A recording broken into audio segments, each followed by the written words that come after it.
Hola, soy la Coli y te invito a seguir pensando la historia. En este caso, cita obligada, quiero contarte algunos detalles de los mundiales y especialmente el mundial organizado por la Argentina en 1978. Los mundiales empezaron a jugarse en el mundo en 1930 y de hecho la Argentina pierde esa final. Básicamente a partir de ahí ya la idea de la tendencia y cultura mundialista se instala entre nosotros y empezamos a añorar no solo volver a llegar a la final, sino a organizar un mundial en nuestro país. En el año 1964, la FIFA le confirma a la Argentina que le va a confiar la organización del Mundial del 78.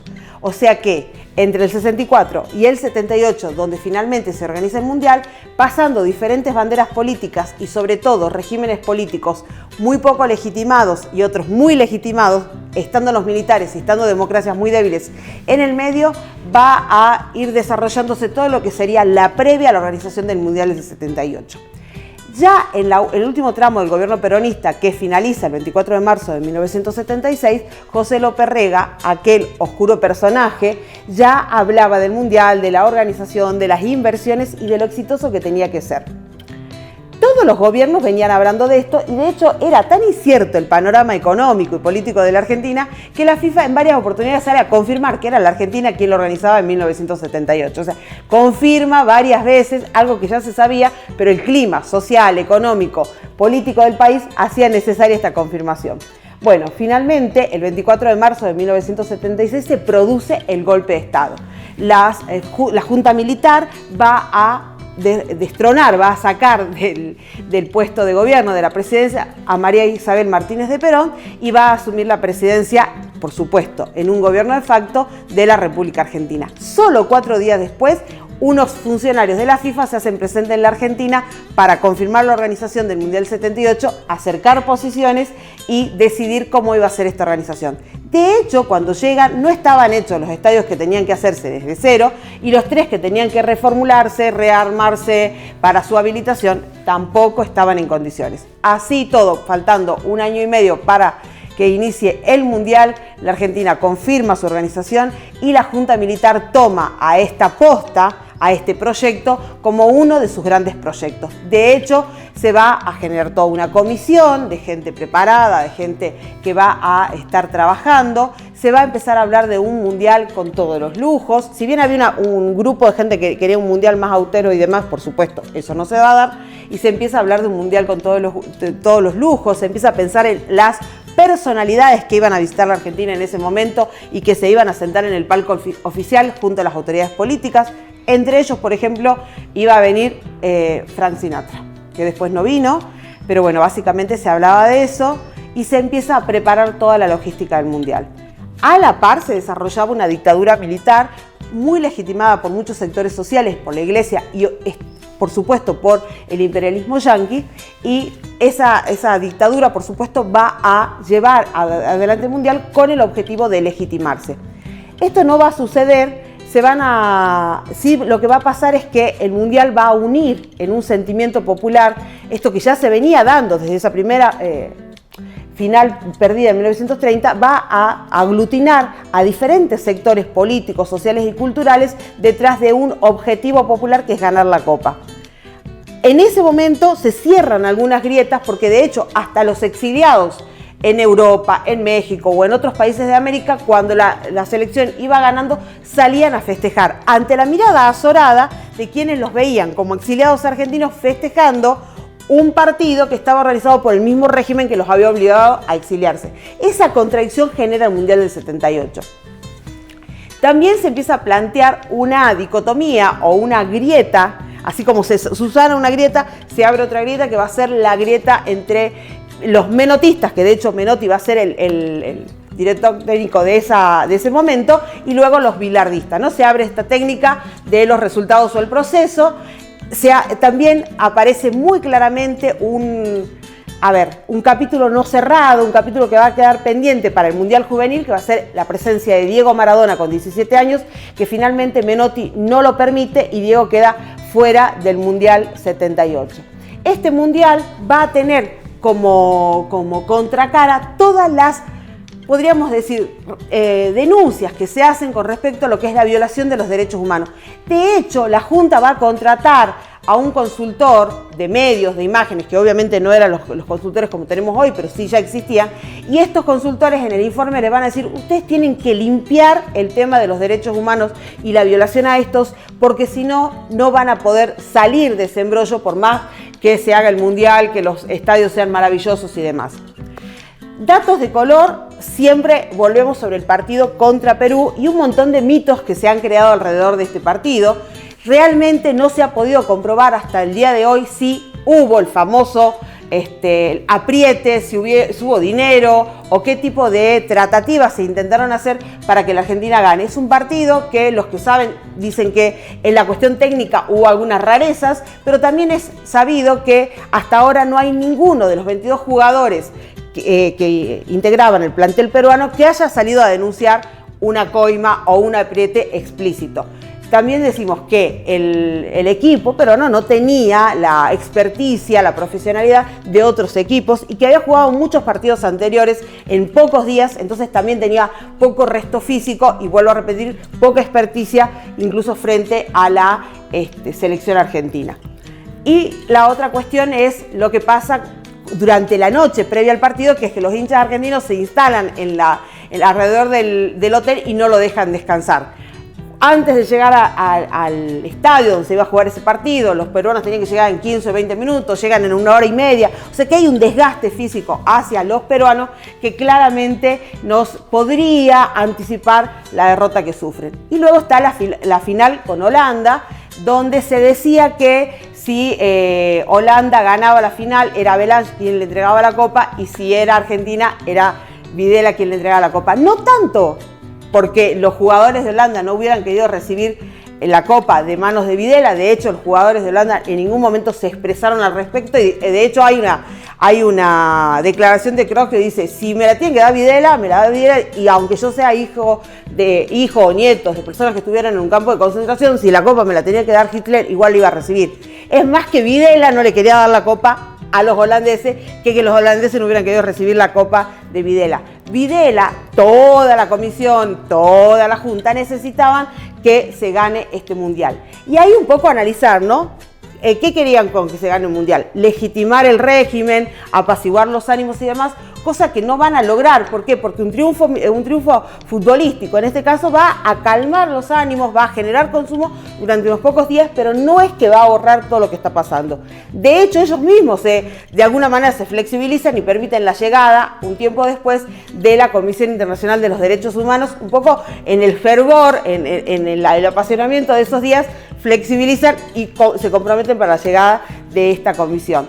Acá un rol importante van a jugar los medios y sobre todo un locutor que tenía un rol preponderante en lo que era el fútbol, el show del fútbol de la Argentina, esto fuera de la dictadura, porque ya era un locutor destacado, que es José María Muñoz, que va a convalidar con sus discursos y con sus frases a toda la dictadura mientras va relatando los partidos. Esto no quiere decir que no se criticase ni a la selección ni a Menotti. Los hinchas argentinos, cuando podían, y sobre todo en los partidos donde la Argentina no jugaba bien, o incluso en los partidos donde no perdía antes del Mundial y durante el Mundial, ¿qué va a pasar? Los hinchas sí los van a criticar a los jugadores y lo van a criticar a Menotti. Pero desde los diarios, desde las revistas y demás, se va a ir convalidando el triunfo argentino y de alguna manera se va a ir silenciando otras voces. De cualquier manera, tenemos que pensar que quienes eran corresponsales de prensa, que venían a cubrir el Mundial y demás, van a salir del país cuando termine el Mundial y muchos de ellos van a tomar la posta de las denuncias por la violación de los derechos humanos. Otros van a hablar con asombro del clima que se había creado, ¿no? Esta ficción que se creó alrededor del Mundial, porque ellos pensaban encontrar un país en guerra, atrincherados, gente peleándose en la calle a los tiros, y no es lo que encuentran. Entonces también eso los asombra, ¿no? Un país que, por lo menos a la vista de lo más simple y de lo más sencillo, parecía estar en orden. Caso puntual, el gráfico, que tiene un papelón propio dentro del Mundial para convalidar la dictadura, que es publicar la carta de un jugador, de lo que sería el capitán de Holanda, que estaba concentrado en Mendoza, donde le dice a la hija que se despreocupe, que en la Argentina todo está muy bien, que no hay ningún problema, que no tiene que temer por él. La hija tenía 6 años, la carta se publica en inglés, es un fallido, es un fake news, diríamos hoy día, que hace el gráfico para convalidar el clima que había en la Argentina. Ese mundial, bueno, finalmente se gana, como decíamos recién, el fervor va a durar un tiempo, la lucha por los derechos humanos va a continuar. De hecho, las madres de Plaza de Mayo se visibilizan por primera vez mundialmente cuando se transmite el acto de apertura del mundial en junio del 78. La televisión holandesa, justamente con quien después vamos a pelear esa última batalla en esa final, va a partir la pantalla y de un lado va a estar mostrando todo lo que es el acto inaugural, lo que se llama la ceremonia, ¿no es cierto? Y por el otro lado, las madres de Plaza de Mayo marchando en una ciudad que obviamente estaba vacía porque todos estaban viendo el acto inaugural, pero ellas permanecían ahí en su lucha y en su presencia en la plaza. Distinto fue el contexto, el clima del Mundial 86. Ya la Argentina vive en democracia, el gobierno de Alfonsín igual es un contexto muy difícil, venimos con un país con hiperinflación, una democracia que comienza a solidificarse, no es fácil este proceso, un año antes se produjo el juicio a las juntas y en ese contexto aparece esta selección donde Maradona se va a poner la selección al hombro y va a llevar a cabo en este mundial dos hechos históricos, icónicos para la historia de los mundiales, para la historia del fútbol y para nuestra historia, que es los grandes goles que le va a hacer a la selección de Inglaterra como esa especie de venganza, de revancha después de la guerra de Malvinas que se había producido un tiempo antes, en 1982, donde habían muerto muchos jóvenes y donde era una guerra que había sido completamente injusta y que de hecho le había puesto fin a la dictadura, eso conversaremos en algún otro momento.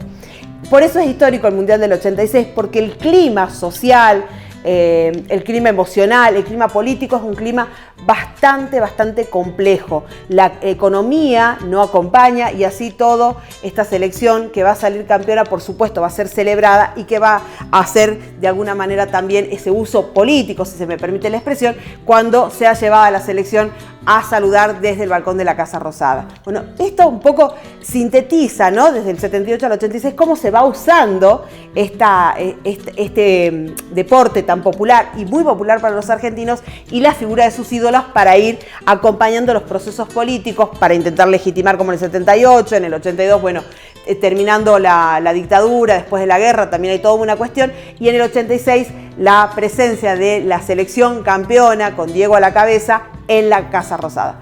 Y luego llegamos al 90. En el 90 tenemos también una selección que viene campeona, que va a jugar un mundial donde obviamente los europeos son dueños de casa y que logra la hazaña de llegar sacando a Italia, ¿no? Y llegando finalmente con Alemania nuevamente y perdiendo esa final que creo que nos hizo llorar a todos, por lo menos los que tienen una edad cercana a la mía.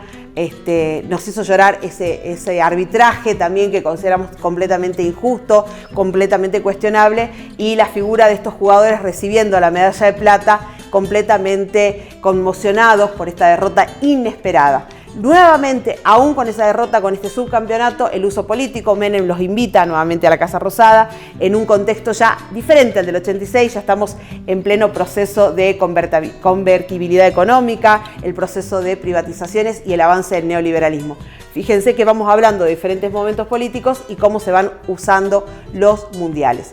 Solamente quiero contarles hoy hasta el 90, porque en realidad el objetivo de este video era hablarles sobre el mundial organizado por la Argentina en 1978. Vienen muchos mundiales después, en el 98, en el 2002 y demás, para adelante, que son otros contextos. Ya la industria del fútbol se ha modificado y claramente también a la par que se industrializa el fútbol, se lo marketiniza, son otros los tiempos, son otros los intereses y bueno, seguramente que si nos pusiéramos a hilar muy fino, también veríamos cómo se lo ha usado políticamente a estas últimas elecciones, cómo hay jugadores que sientan una posición política y otros que no, y bueno, como siempre, en nuestro país por lo menos, el fútbol está de la mano de la política y de hecho, si bien no tiene que ver con los mundiales, me parece importante traer a colación para dejarlos pensando en esto de el fútbol para todos, ¿no? Este proyecto que de alguna manera ha molestado a muchos, que se consideraban los privilegiados que podían pagar un servicio extra para ver fútbol y que se ha usado, ¿no es cierto?, se ha planteado como una alternativa para que todos los sectores accedan a esta manifestación cultural de las más populares que tiene nuestro país sin ningún tipo de restricción. Se los dejo como para que lo piensen, lo podemos seguir trabajando en otro video, pero me parecía importante en contexto de mundial recordar ese mundial donde fuimos campeones en 1978 y que se organizó en el contexto de una dictadura militar que dejó 30.000 desaparecidos y que duplicó la deuda externa. Bueno, esto fue el mundial leído, organizado y analizado por la Coli. Te invito a seguir pensando la historia.